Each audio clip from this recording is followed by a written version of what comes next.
이스라엘은 오래전부터 제한된 자원을 최대한 활용하는 국가로 알려져 있다. 바닷물을 식수로 바꾸는 대규모 담수화 시스템 사막에서도 가능한 농업기술, 그리고 척박한 환경 속에서도 지속적으로 발전해온 산업 구조가 그 대표적인 예다.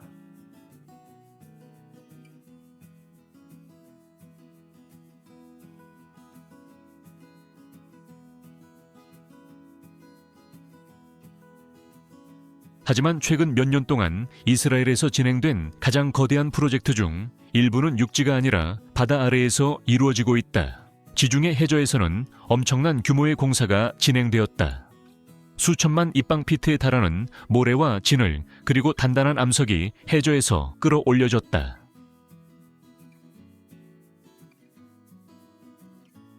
그러나 그것으로 끝이 아니었다.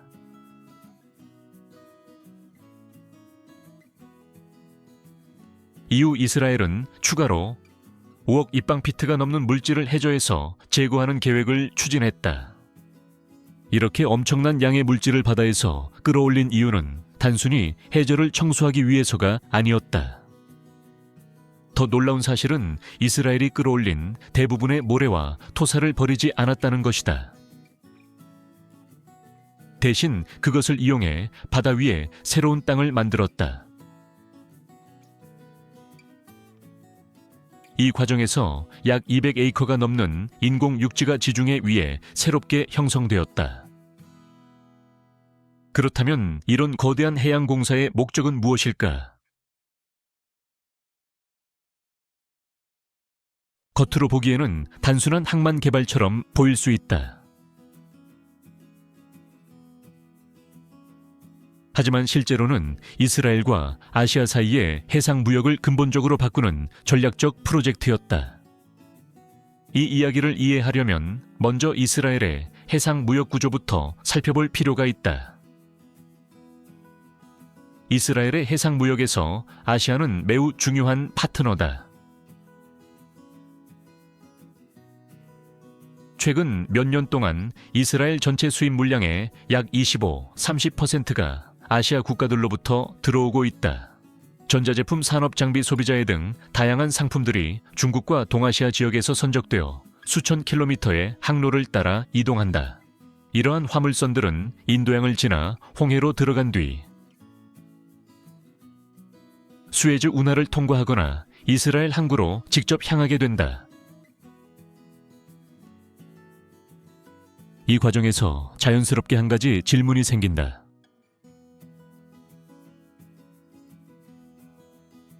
이처럼 먼 거리에서 오는 거대한 화물선들은 어디에 정박해야 할까? 지리적으로 보면 가장 먼저 떠오르는 곳은 이스라엘 남단의 항구 에일라트 이일라트다. 이 항구는 홍해 연안에 위치해 있기 때문에 아시아에서 오는 선박이 가장 짧은 경로로 도착할 수 있는 장소다. 이론적으로는 완벽한 위치처럼 보인다.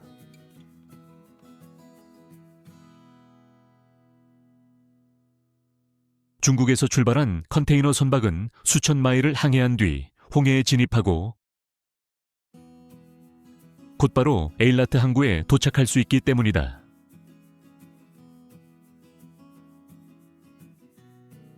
하지만 현실은 그렇게 간단하지 않았다.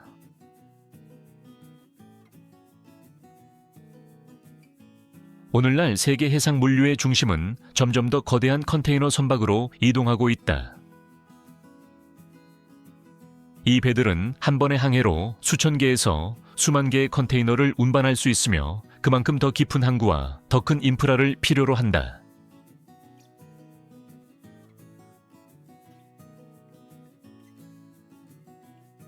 문제는 바로 여기서 시작된다.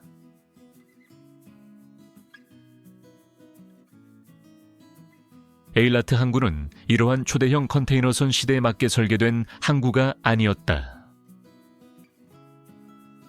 그리고 바로 이 한계가 이스라엘의 거대한 해저 프로젝트를 시작하게 만든 핵심 이유 중 하나였다. 겉보기에는 에일라트 항구가 아시아와의 무역의 가장 이상적인 장소처럼 보인다.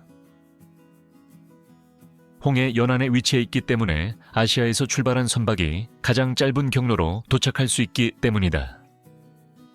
하지만 실제로는 여러 가지 심각한 제약 조건이 존재했다. 가장 큰 문제 중 하나는 항구의 수심이었다.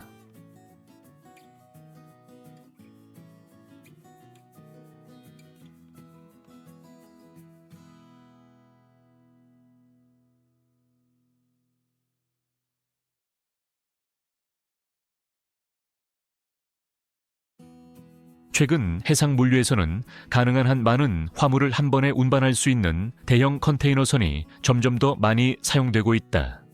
예를 들어 파나막스급 선박은 약 5,000개의 20피트 컨테이너 TEU를 운반할 수 있으며 이 선박의 흘수는 약 39피트에 달한다.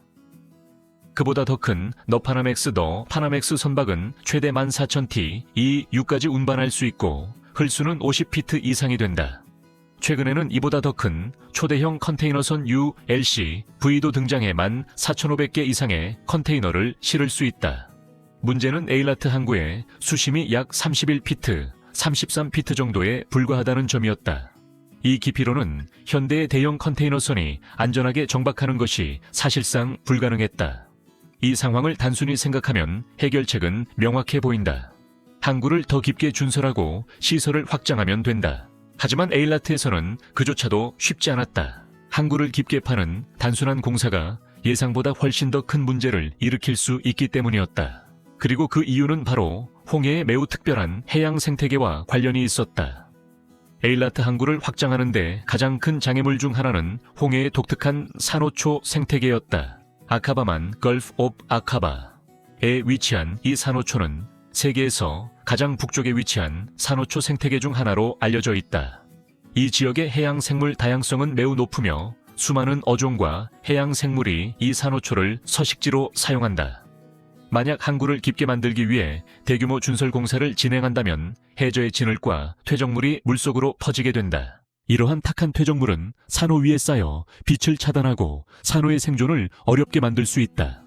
또한 준설 과정에서 해류의 흐름이 바뀌면 해양 생태계의 섬세한 균형이 깨질 위험도 있다. 이 때문에 환경단체들은 에일라트 항구의 대규모 확장 계획에 강하게 반대해왔다. 문제는 환경만이 아니었다. 에일라트의 해안 지역은 이스라엘에서 가장 중요한 관광산업 중심지 중 하나이기도 하다. 호텔, 다이빙 센터, 해양 스포츠 시설 등 많은 사업들이 깨끗한 해양 환경에 의존하고 있다. 만약 항구 확장 공사가 시작된다면 대형 선박과 준설 장비가 해안을 가득 채우게 될 것이다. 그리고 이는 관광 산업과 지역 경제에 큰 영향을 줄 수 있다. 이렇게 여러 제약이 겹치면서 에일라트 항구의 대규모 확장은 점점 더 어려운 선택이 되어갔다. 환경 문제를 제외하더라도 에일라트 항구에는 또 다른 중요한 약점이 있었다. 바로 물류 위치였다. 에일라트는 이스라엘의 가장 남쪽에 위치해 있다.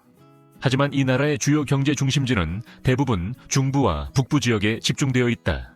텔아비브, 예루살렘, 그리고 하이파 같은 대도시는 에일라트에서 약 250km 이상 떨어져 있다. 이 거리를 생각하면 또 하나의 문제가 나타난다. 에일라트와 이스라엘 주요 도시 사이에는 직접 연결된 철도망이 존재하지 않는다. English Auto-Generated Isra, 즉 대형 컨테이너선에서 내린 화물은 대부분 트럭으로 운송해야 한다. 그리고 그 트럭들은 네게브 사막을 가로질러 수백 킬로미터를 이동해야 한다. 이 과정은 단순히 시간이 오래 걸리는 것만이 아니다. 운송 비용도 크게 증가한다. 대형 화물선이 도착할 때마다 수천 개의 컨테이너가 사막을 가로질러 이동해야 한다면 전체 물류 비용은 급격히 상승할 수밖에 없다. 결국 에일라트 항구를 현대화하는 것은 생각보다 비효율적인 선택이 될 수 있었다. 그래서 이스라엘은 다른 방향을 선택했다. 아시아와의 무역을 처리할 새로운 중심 항구로 지중해 연안의 하이파 항구가 선택된 것이다. 그리고 바로 그곳에서 이스라엘 역사상 가장 거대한 항만 개발 프로젝트가 시작되었다. 에일라트 항구의 한계를 인식한 이스라엘은 아시아와의 무역을 위한 새로운 중심 항구를 찾기 시작했다. 그 결과 선택된 곳이 바로 지중해 연안의 하이파 항구였다. 하이파는 이미 오래전부터 이스라엘에서 중요한 항구 중 하나였다. 하지만 과거의 시설만으로는 현대 해상 물류의 요구를 충족하기에는 부족했다. 현대 컨테이너 해운 산업은 점점 더 대형 선박 중심으로 발전하고 있다. 이러한 선박들은 한 번의 항해로 수만 개의 컨테이너를 운반할 수 있으며 이를 위해서는 더 깊은 항로와 더 넓은 항만 시설이 필요하다. 하지만 하이파 항구의 기존 조건은 그 기준에 미치지 못했다. 대부분의 항구 수심은 약 33피트에서 일부 지역은 최대 47피트 정도에 불과했다. 이 깊이로는 초대형 컨테이너선이 안전하게 입항하기 어려웠다. 또한 항구의 처리 능력 역시 빠르게 증가하는 화물 물동량을 감당하기에는 부족했다. 이 문제를 해결하기 위해 이스라엘은 대규모 항만 현대화 프로젝트를 시작했다. 이 프로젝트의 핵심 목표는 단 하나였다. 하이파 항구를 초대형 컨테이너선 ULCV이 정박할 수 있는 항구로 바꾸는 것이었다. 이를 위해서는 먼저 해저를 대규모로 파내고 항로를 깊게 만드는 대형 준설 공사가 필요했다. 그리고 바로 그 순간부터 지중해 해저에서 거대한 공사가 시작되었다. 하이파 항구를 현대화하기 위한 핵심 단계는 바로 해저 준설 드래징이었다. 2015년 이스라엘은 항구의 항로를 대폭 확장하고 깊게 만들기 위한 대규모 공사를 공식적으로 시작했다. 목표는 분명했다. 항로의 깊이를 충분히 확보해 초대형 컨테이너선 ULCV이 안전하게 입항할 수 있도록 만드는 것이었다. 이를 위해 항구 주변 해저는 약 56, 57피트 깊이까지 준설되었다. 이 작업은 단순한 공사가 아니었다. 수십 년 동안 해저에 쌓여온 모래 진을 그리고 암석층을 제거해야 했기 때문이다. 이 과정에서 사용된 장비 역시 평범한 건설 장비와는 차원이 달랐다. 거대한 준설선과 특수 장비들이 투입되었으며 해저에서 토사와 암석을 지속적으로 끌어올리는 작업이 이루어졌다. 특히 이 프로젝트에는 두 가지 주요 준설 장비가 사용되었다.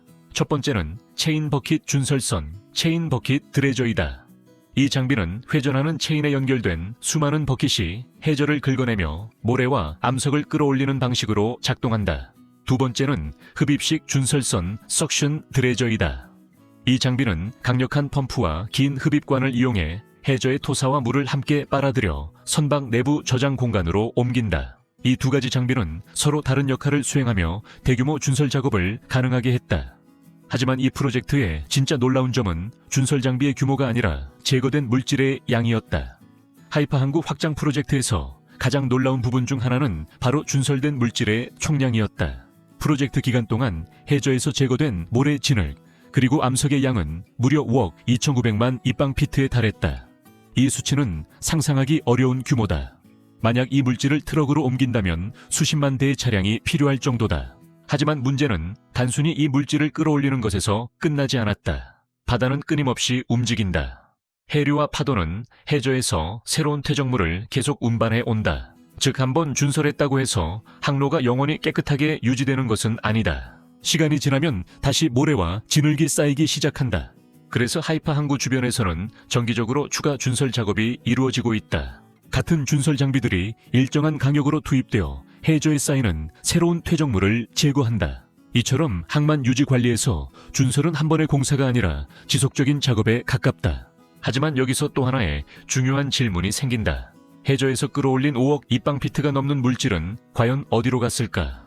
대부분의 사람들은 이 물질이 단순히 바다 어딘가에 버려졌을 것이라고 생각할 것이다. 하지만 실제로는 전혀 다른 일이 일어났다. 이스라엘은 이 거대한 양의 모래와 토사를 이용해 완전히 새로운 땅을 받아 위에 만들어냈다. 하이파 항구 준설 프로젝트에서 끌어올린 물질은 단순히 다른 곳에 버려지지 않았다. 전체 약 5억 2,900만 입방피트의 준설 물질 중에서 약 1억 7,600만 입방피트는 해저의 다른 지역에 배치되었다. 그리고 나머지 3억 530만 입방피트의 모래와 토사는 전혀 다른 목적으로 사용되었다. 이스라엘은 이 물질을 이용해 지중해 위에 거대한 인공 육지를 만들었다. 이 새로운 땅의 면적은 약 207에이커에 달한다. 이곳에는 최첨단 항만 시설인 베이포트 컨테이너 터미널이 건설될 예정이었다. 하지만 바다 위에 새로운 땅을 만드는 일은 생각보다 훨씬 복잡한 작업이다. 먼저 건설팀은 항구 북동쪽 해역에 특수한 강철벽 구조물을 설치했다. 이 금속벽들은 바닷물을 막아 공사구역을 바다와 분리하는 역할을 했다. 이렇게 만들어진 공간은 마치 거대한 수영장처럼 보였다. 그 안에서는 바닷물 대신 준설된 모래와 토사가 채워지기 시작했다. 하지만 단순히 흙을 붓는 것만으로는 안정적인 땅을 만들 수 없다. 바다 위에 만들어진 인공 지반은 매우 정교한 공학 과정을 거쳐야만 항만 시설을 지탱할 수 있는 구조가 된다. 그래서 이 인공섬은 여러 단계의 토목 공정을 통해 서서히 만들어졌다. 인공섬을 만드는 과정은 단순히 모래를 쌓는 작업이 아니다. 이 작업은 매우 정교한 토목 공학 절차를 필요로 한다. 먼저 건설팀은 바다로 둘러싸인 공사구역을 여러 개의 구획 섹션으로 나누었다. 이렇게 하면 각 구역을 단계적으로 채우면서 지반이 어떻게 안정되는지 지속적으로 확인할 수 있다. 그 다음 준설된 모래와 토사가 이 구획 안으로 운반되기 시작했다. 하지만 한 번에 많은 양을 붓지 않는다. 먼저 얇은 모래층을 깔고 대형 압축 장비를 이용해 지반을 단단하게 다진다. 그 다음 다시 새로운 층을 추가하고 또 다시 압축 작업을 반복한다. 이 과정을 여러 번 반복하면서 지반은 점점 더 안정적인 구조로 변한다. 또한 인공 지반 내부에는 배수 시스템도 함께 설치된다. 배수관과 배수 채널은 토양 내부에 남아있는 물을 빠르게 배출해 지반이 더욱 단단하게 굳도록 만든다. 이 단계가 매우 중요한 이유는 미래에 발생할 수 있는 지반 침하를 방지하기 위해서다. 모든 층이 설계된 높이와 밀도에 도달하면 다음 단계가 시작된다. 바로 인공섬 위에 항만 시설을 지탱할 거대한 기초 구조를 만드는 것이다. 그리고 그 위에 이스라엘에서 가장 현대적인 항만 터미널 중 하나가 서서히 모습을 드러내기 시작했다. 인공섬의 지반이 충분히 안정되자 다음 단계는 항만 구조물 건설이었다. 가장 먼저 진행된 작업은 선박이 정박할 수 있는 부두벽 퀴 월을 만드는 것이었다. 이 구조물은 단순한 콘크리트 벽이 아니다. 수만 톤에 달하는 컨테이너선이 정박할 때 발생하는 힘을 견딜 수 있도록 매우 강력한 기초 구조 위에 건설된다. 기초 공사가 완료되자 항만 운영을 위한 핵심 장비들이 설치되기 시작했다. 부두 위에는 초대형 컨테이너 크레인이 세워졌다. 이 크레인들은 세계에서 가장 큰 화물선 중 하나인 ULC V 초대형 컨테이너선을 처리할 수 있도록 설계되었다. 이 장비들은 수십 미터 높이에서 컨테이너를 정확하게 들어올리고 이동시킬 수 있으며 1시간에 수십 개의 컨테이너를 처리할 수 있다. 부두 뒤쪽에는 거대한 컨테이너 보관 구역, 컨테이너 야드가 조성되었다. 이곳에는 자동화 스태커 크레인 RMG가 설치되어 컨테이너를 자동으로 이동하고 정렬하며 보관한다. 이 시스템은 컴퓨터 프로그램으로 제어되며 사람의 개입을 최소화하면서도 높은 효율을 유지할 수 있다. 또한 항만 입구에는 자동 트럭 게이트 시스템이 구축되었다. 이 시스템은 차량 번호 인식 기술을 사용해 트럭이 빠르게 항구에 출입할 수 있도록 돕는다. 이 모든 시설은 단 하나의 목표를 위해 설계되었다. 바로 대형 컨테이너 선박의 화물을 최대한 빠르고 효율적으로 처리하는 것이다. 항구와 인공섬이 완성되었다고 해서 모든 문제가 해결된 것은 아니다.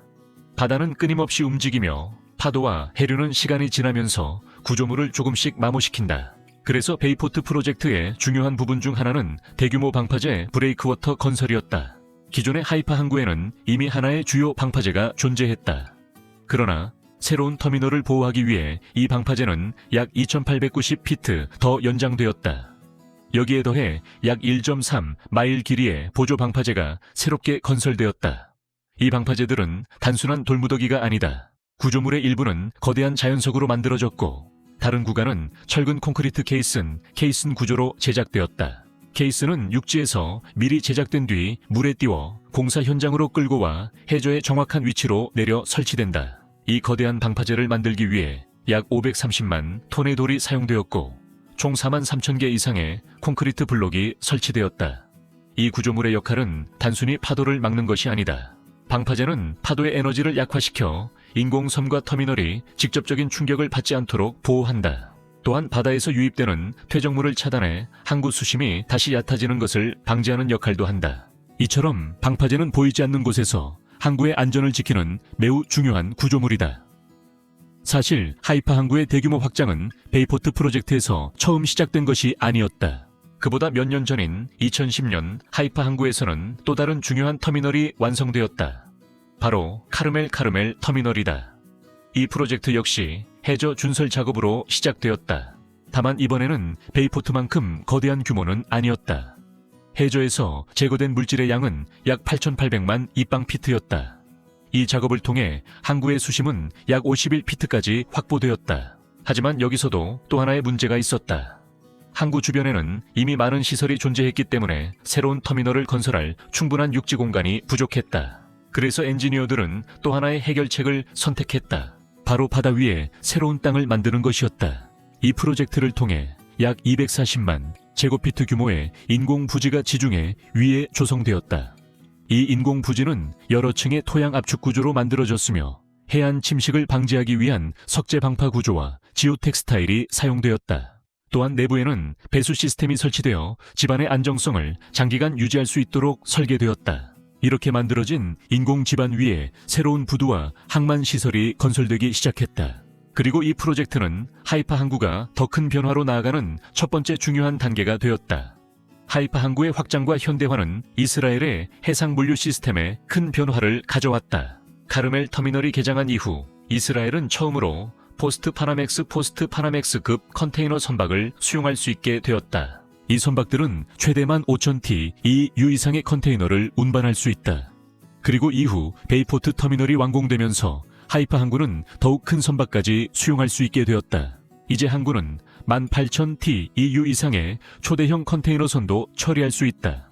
2023년 기준으로 하이파 항구 전체의 연간 처리 능력은 약 153만 TEU에 이르렀다. 물론 이 수치는 연간 약 4,700만 TEU를 처리하는 세계 최대 항구인 상하이 항구와 비교하면 훨씬 작은 규모다.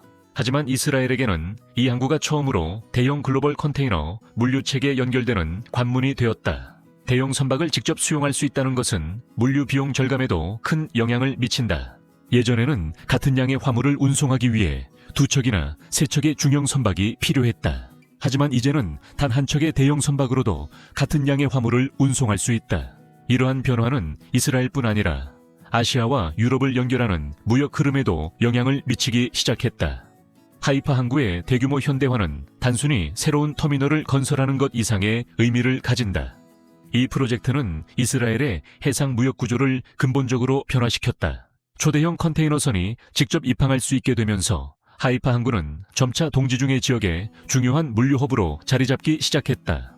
아시아에서 출발한 화물선은 하이파에 도착한 뒤 여기에서 화물을 하역하고 더 작은 선박으로 다시 옮겨 실어 그리스, 키프로스, 이집트 등 주변 국가로 운송될 수 있다.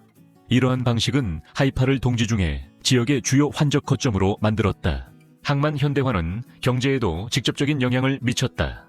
새로운 터미널과 자동화 시스템 덕분에 화물 처리 속도는 크게 증가했고 물류 지연 역시 크게 줄어들었다. 또한 항만 운영, 운송 물류 창고, 관리 장비 유지 보수 등 다양한 분야에서 수천 개의 새로운 일자리가 창출되었다. 이러한 변화는 하이파와 북부 지역의 경제 활동을 활성화시키고 이스라엘 전체 물류 네트워크의 효율성을 높이는 역할을 하고 있다. 결국 이 모든 변화는 지중해 해저에서 시작된 하나의 거대한 공사에서 비롯되었다. 수억 입방피트의 모래와 암석이 바다에서 끌어올려졌고 그 물질은 새로운 땅이 되어 현대적인 항구와 물류 인프라를 탄생시켰다. 오늘날 하이파 항구는 단순한 항구가 아니다. 그곳은 아시아와 지중해를 연결하는 전략적 관문이며 이스라엘 해상 무역의 미래를 상징하는 장소가 되었다.